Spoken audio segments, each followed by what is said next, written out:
Olá a todos, bem-vindos a mais um episódio do Projeto 230. Hoje estamos aqui no gabinete do Vice-Presidente da Assembleia da República, Dr. Fernando Negrão. Muito bem-vindo. Muito obrigado, eu é que agradeço. E começamos exatamente pelas suas funções. Para quem não conhece, quais é que são as funções do Vice-Presidente da Assembleia da República, de um dos Vice-Presidentes? Sim, não, todos não têm competências próprias, têm as competências que o Presidente da Assembleia da República delegar em cada um dos Vice-Presidentes. E, portanto, no fundo, é substituir o Presidente nas suas ausências, seja por razões de saúde, seja por razões de trabalho, porque o Presidente da Assembleia da República tem muitas audiências, muitas reuniões e muitas vezes não pode estar a presidir às sessões plenárias.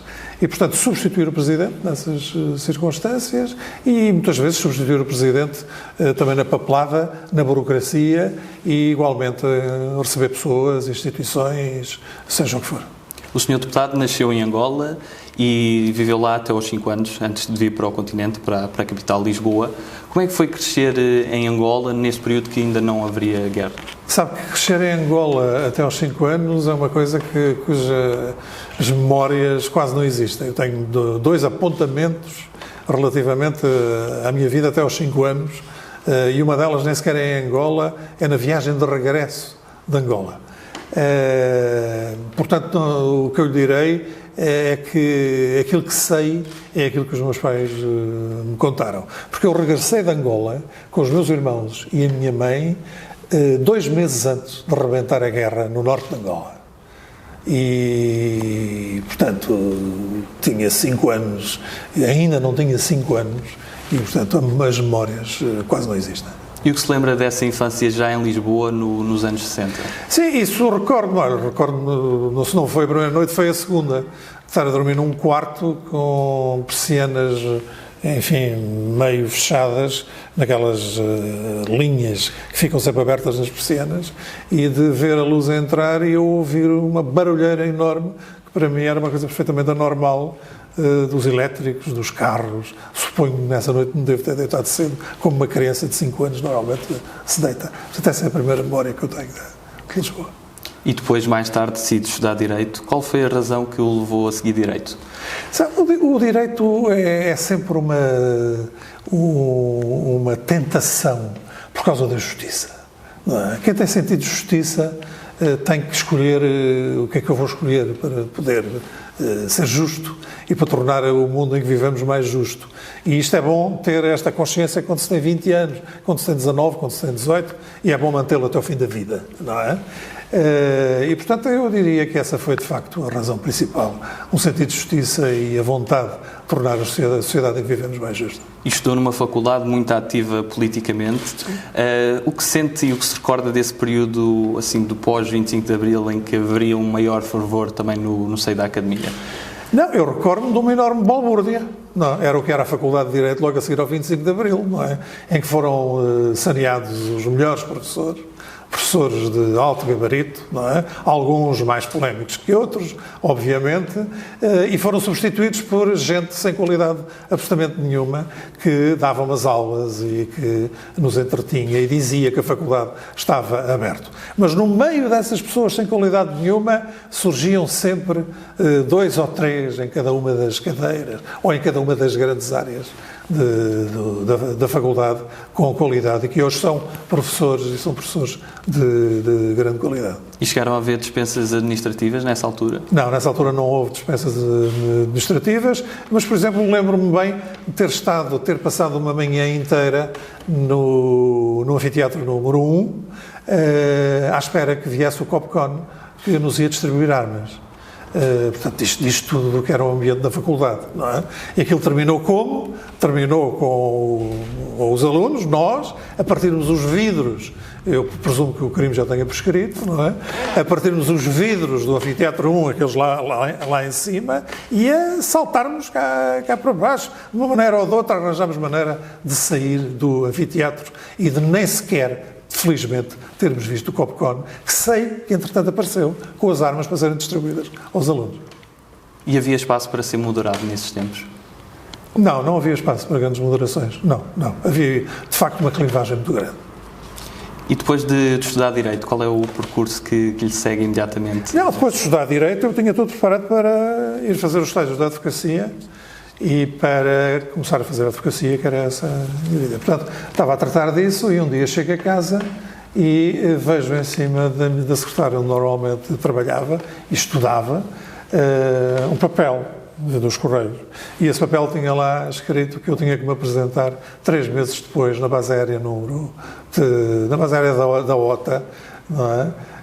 Num determinado dia pela madrugada, o que me deixou a minha vida um bocadinho suspensa, uma vez que tive que fazer 2 anos de serviço militar obrigatório.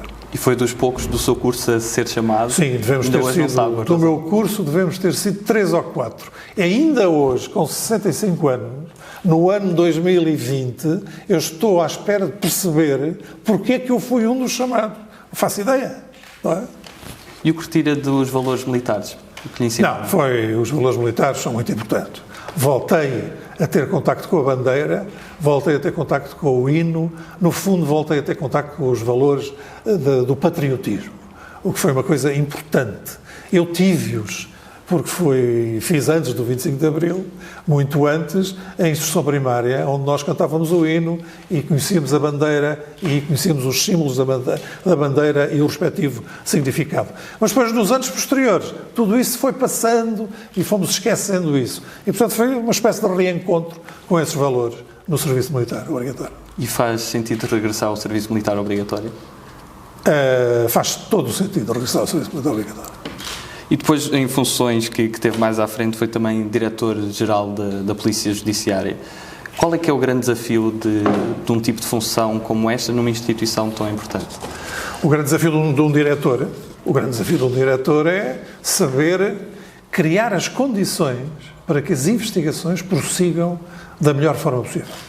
Através de meios, sejam eles humanos, sejam eles materiais, através da organização dessas equipas, conhecer as pessoas e saber os mais capazes para determinada área e, portanto, no fundo, saber organizar e saber distribuir bem os meios materiais e humanos. Depois também enverga pela magistratura judicial. Qual é que é o grande desafio também do papel de um juiz, sobretudo tomar decisões tão importantes para a vida de pessoas? Eu diria que é das profissões mais difíceis que há. E eu até faria alguma semelhança com os médicos, não é? Os médicos, como os juízes, têm sempre um momento de grande solidão, que é o momento da decisão. Sendo que o médico tem uma decisão com efeitos a mais curto prazo e o juiz tem uma capacidade de decisão que lhe dá mais espaço para poder interferir e influir na sociedade. E, portanto, de acordo com a lei, de acordo com a interpretação da lei, de acordo com a visão que tem da justiça, este ponto eu diria que é um bocadinho subjetivo, mas a subjetividade na justiça é importante, desde que não se exagere, mas um juiz não é uma figura, não é um robô que ali está só para fazer a aplicação da lei, conforme a doutrina e a jurisprudência nos diz, porque a realidade vai sempre para além da jurisprudência e das leis. E para quem teve essa ligação direta ao Poder Judicial, quais é que são as grandes falhas que apontam ao sistema de justiça neste momento? Neste momento nós continuamos a ter o eterno problema da celeridade na justiça. Por mais que a própria justiça diga, não, nós agora baixamos 6 décimas no cível em Lisboa e 2 pontos no Porto e temos os processos de crime mais controlados, no fundo o que as pessoas sentem é que a celeridade não existe na justiça. E nós sabemos que há casos que continuam a demorar anos e anos, principalmente os grandes casos, e ainda não se arranjou solução. Portanto, nós temos na justiça o mesmo problema que temos na administração pública. Temos um problema de organização.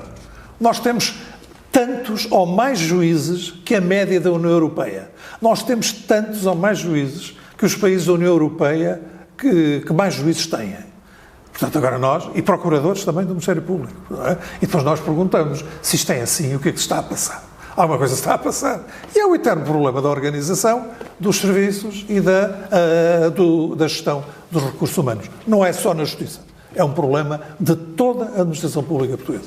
E para quem desempenhou também funções no Conselho Superior da Magistratura e vivendo agora num tempo em que são levantadas suspeitas sobre a idoneidade de alguns juízes, como é que se preserva a integridade desta profissão e o sentimento de confiança para os portugueses? Preserva-se com uma atuação muito mais rápida e célere do Conselho Superior da Magistratura relativamente a estas situações. Há situações que aconteceram recentemente que já se sabia delas e já se falava delas há imenso tempo. Eu diria mesmo há anos. Não é? E agora nós perguntamos, então se já se falava delas, já havia indícios, porquê é que ninguém atuava? Não é? E essa pergunta mantém-se. Porquê é que ninguém atuou sabendo que já havia indícios de prática de factos menos corretos dentro da magistratura? Foi preciso acontecer a desgraça, não é? Para que o Conselho Superior da Magistratura tivesse intervido. Interveio bem, interveio rapidamente, não é? Mas esperemos que para o futuro possa haver mais prevenção do que propriamente ação a posteriori. Além de todo este vasto percurso, ainda desempenha funções como Presidente do Conselho de Administração do Instituto da Droga e da Toxicodependência. Como é que encara propostas de legalização neste caso não só do consumo, mas da venda de drogas como o cannabis? Mas sabe que nós em Portugal temos eu diria, uma legalização controlada do consumo de droga. Não é? Até foi mesmo o país da União Europeia e que mais rapidamente avançou para essa solução e é visto como uma solução muito interessante por países da América, por Estados Unidos da América e por muitos países da América do Sul. Portanto, eu encaro estas experiências com muito interesse, mas também peço que o interesse seja um interesse cuidadoso, porque estamos a falar de uma realidade que é uma realidade de grande complexidade e é uma realidade perigosa, principalmente para uma faixa etária que são os nossos jovens.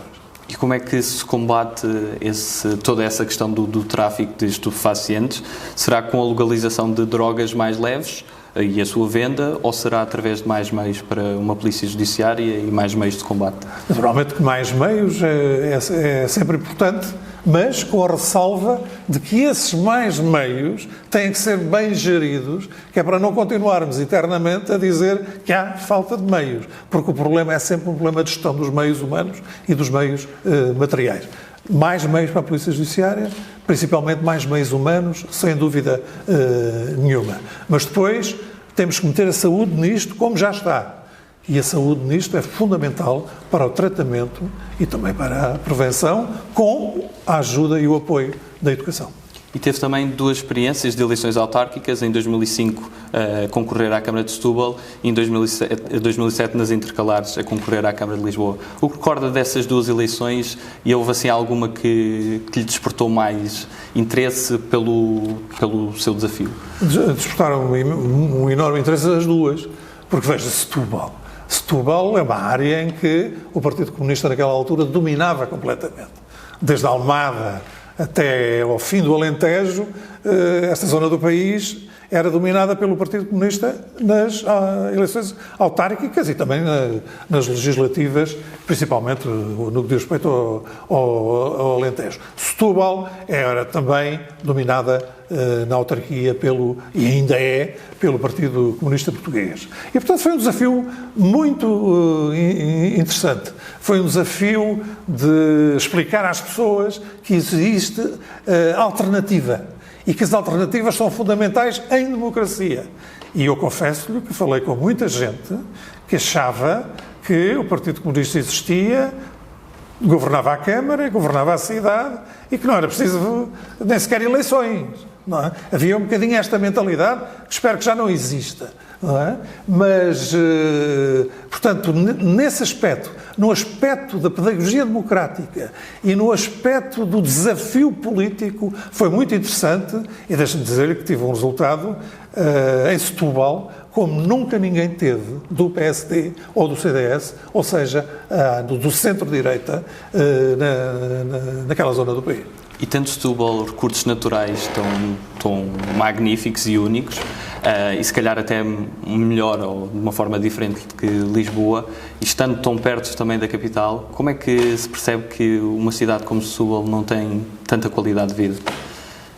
Mas uma cidade como Setúbal tem imensa qualidade de vida.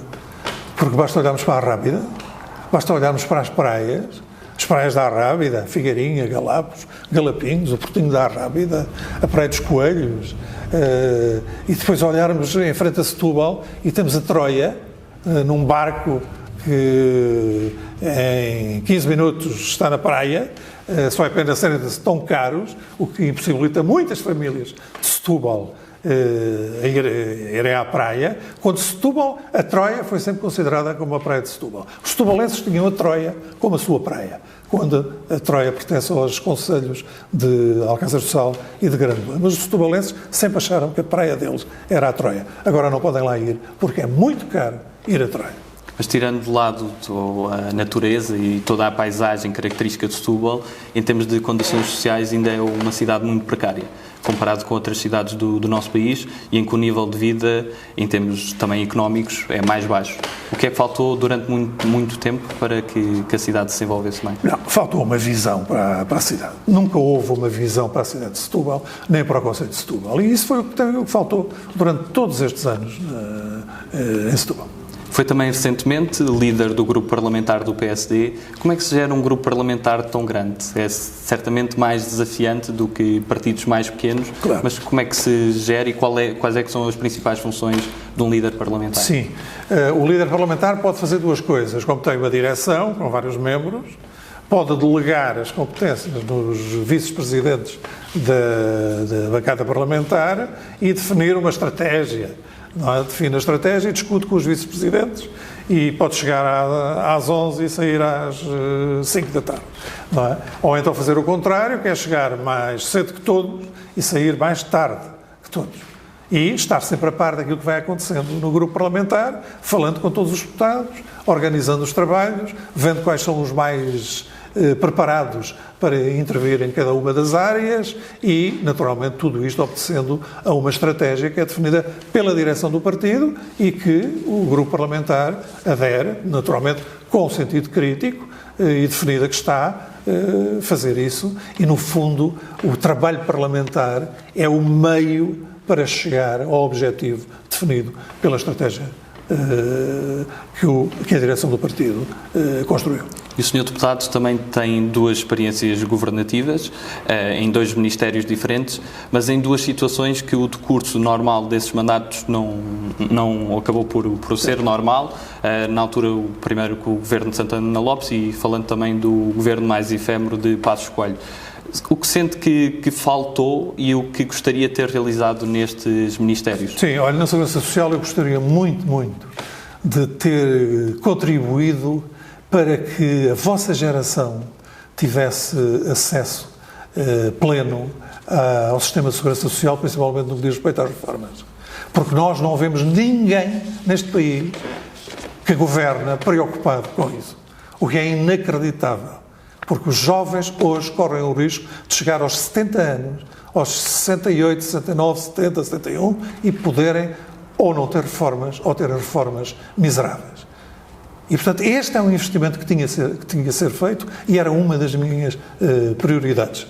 Na Justiça, naturalmente, era ter uma relação muito mais próxima com os agentes da Justiça, com os procuradores, com os juízes, com o registro de notariado, com a Polícia Judiciária e ter uma envolvência muito maior e fazer com que, de facto, a Justiça mudasse de imagem relativamente àquela que tem hoje. Não sei se conseguiria, não sou melhor nem pior que os outros, não sei se conseguiria, mas tinha essa ideia e eram esses os meus objetivos.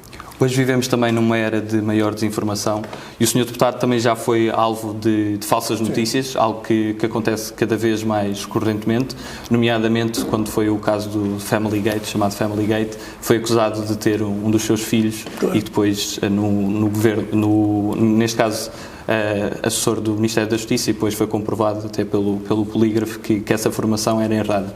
Como é que se reage a esse tipo de acusações falsas? Quer dizer, eu acho que nós devemos reagir com muita tranquilidade, com muita calma, não responder e deixar que, enfim, corra até um determinado ponto, que é aquele ponto que é o ponto em que nós pessoalmente consideramos que é insustentável isto continuar, não é?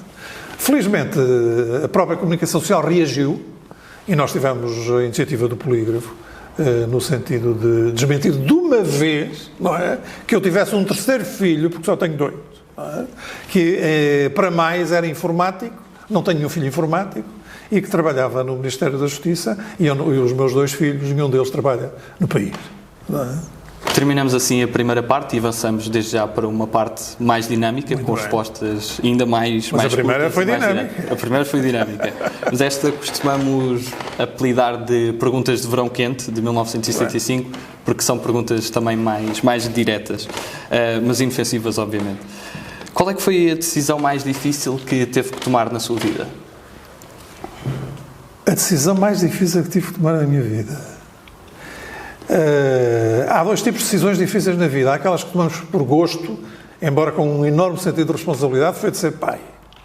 Não é? Portanto, é um passo que deve ser dado consciente das dificuldades. Não é? Mas depois tem um lado afetivo e emocional que é uma coisa indescritível. Não é? Portanto, esse foi um passo, diria, difícil, mas dei-o e, obviamente, estou radiante. Não é? Depois, do ponto de vista pessoal, a decisão mais difícil foi, a determinada altura da minha vida pessoal, os meus pais tiveram que...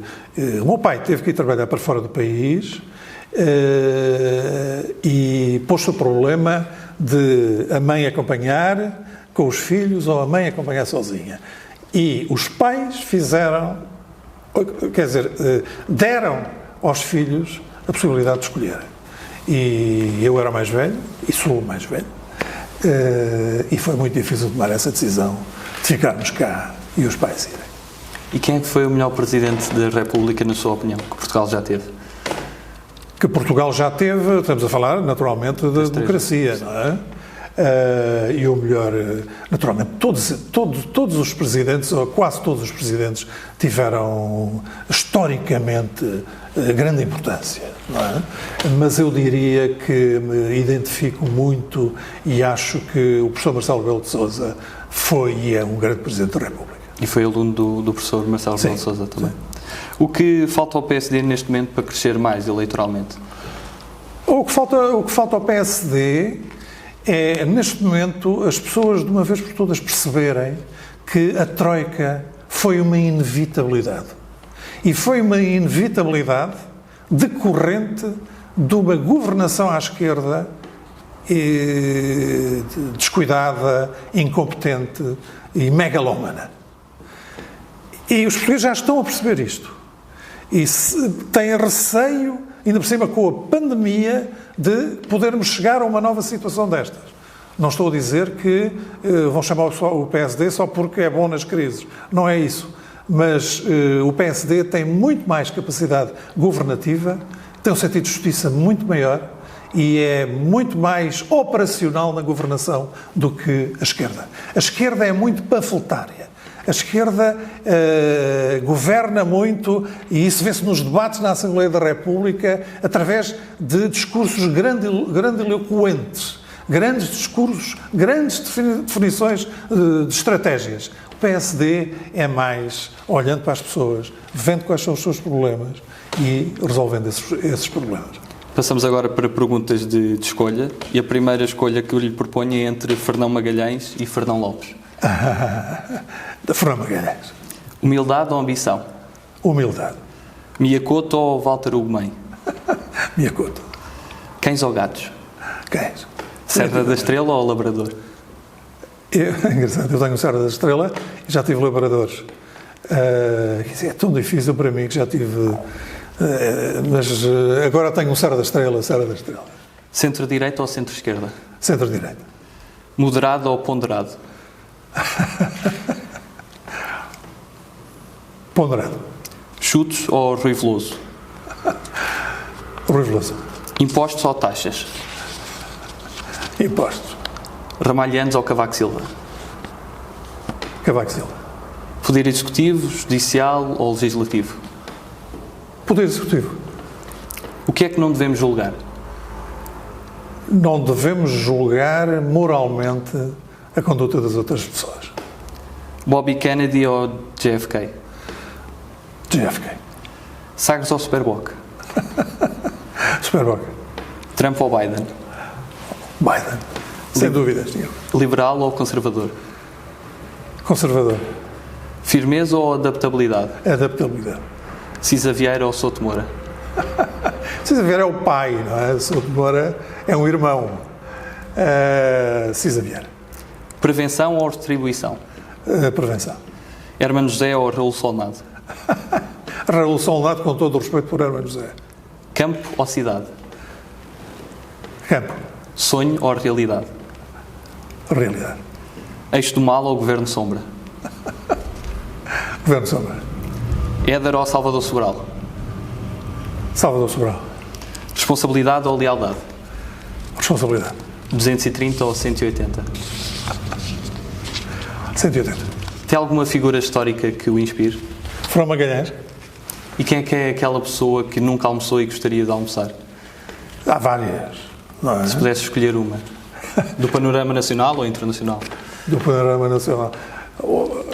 Almocei com Mário Soares, para mim foi uma grande honra ter almoçado com Mário Soares. Gostaria de ter almoçado com Sá Carneiro, mas Sá Carneiro, enfim, já não está entre nós. Gostava de almoçar com o Padre Tolentino de Mendonça. E qual seria o prato desse almoço? O prato seria bacalhau com natas. E em termos literários, tem assim alguma obra que não se canse de ler? Hoje é impossível nós repetirmos leituras, porque há tanta informação e tanto livro que eu digo-lhe que eu deixei de repetir leituras há cerca de 7, 8 anos. Porque é impossível estarmos a repeti-las, não quer dizer que de vez em quando não vá espreitar, por exemplo, essa de Queiroz, porque continua atual. E há um filme que o tenha marcado mais na sua vida? Sim, Voando sobre o Ninho de Cucos. Marcou. Sim. E em termos de música, há assim alguma banda ou cantor preferido? Bob Dylan. Inclusive teve um prémio Nobel, não é? Qual é que é aquele país que nunca visitou e gostaria de visitar? Gostava de visitar a China. Nunca visitei. Tenho muita curiosidade. Alguma região da China em específico ou toda? É impossível visitar toda, não é? Mas talvez a zona que mais progrediu economicamente nos últimos anos. Não por ser a mais bonita, mas para perceber o fenómeno de um crescimento tão rápido, tão veloz. E o que mudou desde que foi eleito pela primeira vez deputado na sua vida? Mudou muita coisa, não é? Porque a vida é diferente, porque aprende-se muito enquanto deputado. As experiências que temos são experiências que nos fazem questionar muita coisa, que nos fazem, por vezes, mudar de ideias e, portanto, houve muitas mudanças na minha vida. E qual é para si o acontecimento mais marcante da história de Portugal? Mais marcante da história de Portugal? Primeiro, a sua fundação. E depois, todo este percurso, que já vai em quase 900 anos, que os estrangeiros, quando percebem como Portugal nasceu e que já tem quase 900 anos, ficam cheios de curiosidade de saber como é que foi possível isto acontecer. Não é? E, portanto, eu acho que eu transformava isto em 2 momentos históricos. A sua fundação e a sua perenidade. Acho que são 2 coisas, e naturalmente que, falando de Portugal e falando do momento histórico, no meio disto há um acontecimento histórico fundamental, que são os descobrimentos. E passamos agora por um segmento de palavras soltas. Eu vou dizer uma palavra e peço que me diga o que lhe vai à cabeça. A primeira palavra que escolhi, são 2 palavras neste caso, 12 tábuas. 12? 12 tábuas. 12 tábuas, mandamentos. Ministério Público. A justiça. Voz. Música. A voz. Nina Simone. Ética. Fundamental. Corrupção. Lutar contra. Eutanásia. Eutanásia. Sou contra. Pântano. Mudança. Casa. Abrigo. Salário mínimo. Tem que aumentar. África. Mas não é agora. Sim. Não é? África. O futuro. Desenrascar. Típico dos portugueses. Baltasar Garzón. Teve momentos bons e terminou mal. Família. Fundamental. Enfim, juntamente com a casa, é o nosso porto de abrigo. Despedida. É sempre difícil. Futuro. Está sempre à nossa espera. Tem planos para o futuro? Num pós-vida política? Sim, algo que desejasse fazer? Sim. Não queria deixar de trabalhar. Tenho 65 anos, portanto estou perto de me poder reformar ou não é?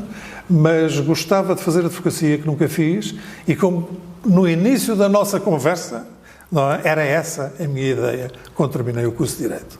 Portanto, talvez seja por aí. E será este o seu último mandato no Parlamento? Não sei, sabe, as circunstâncias alteraram-se tanto. Eu tinha mais ou menos como ideia que este poderia ser o meu último mandato, mas as circunstâncias alteraram-se tanto, por via, principalmente, do vírus, o famoso Covid, que há muita coisa para fazer. E se eu achar, e outros acharem que eu posso dar algum contributo, admito um outro mandato. E se pudesse dar o seu contributo num executivo, qual é que era o ministério que acha que teria mais sucesso e mais ideias para implementar? No Ministério da Administração Interna. E sente que ainda há muitos preconceitos em Portugal sobre os políticos e a forma como desempenham as suas funções? Sim, há muitos preconceitos e há um desconhecimento muito grande. O político ainda é visto como um ser que não é igual aos outros cidadãos, não é?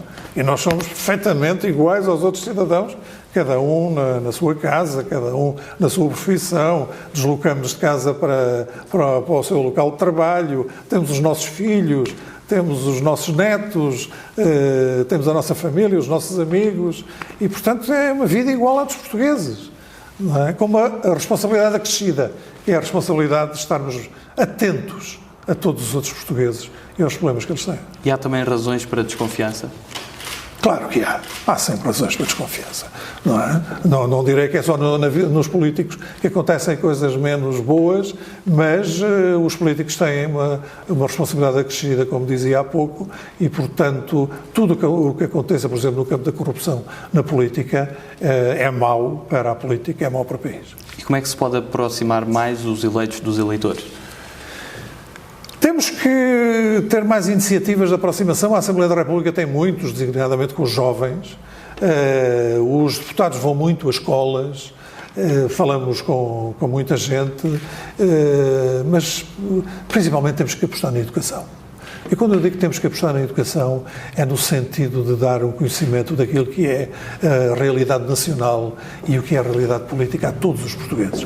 E mais do que isso, de uma vez por todas, temos que nos aproximar da média da União Europeia em termos de rendimentos.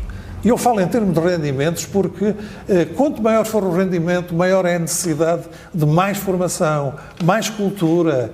E isso é fundamental para todos perceberem como é que o país funciona e que os políticos são iguais aos outros cidadãos. E de momento há uma necessidade de uma reforma eleitoral? Ou ainda não é o tempo? Eu acho que ainda não é o tempo. Para terminar, faço-lhe duas perguntas. A primeira, se numa palavra consegue resumir Portugal? Numa palavra, resumir o país. Este país tem tanto tempo e tanta história para estarmos a resumir, mas Portugal tem dado exemplos de uma enorme nobreza. E para terminar, que mensagem é que gostaria de deixar aos portugueses? Dizer aos portugueses para terem esperança. Dizer que quando têm votado, normalmente têm acertado naquilo que o país precisa. E que é preciso continuar a ter esperança, porque Portugal, de certeza, vai conseguir dar a volta e vai conseguir ser um país de facto da União Europeia e próximo daqueles que são mais ricos, mais civilizados e com uma cultura cívica avançada, como muitos países da União Europeia têm, e Portugal também terá, com certeza. E com esta mensagem terminamos a nossa entrevista. Muito obrigado, Sr. Muito obrigado, foi um gosto muito grande. Muito obrigado. E voltamos em breve com mais episódios, entrevistaremos mais deputados. Continuamos com esse objetivo e esperamos receber o vosso feedback. Muito obrigado a todos.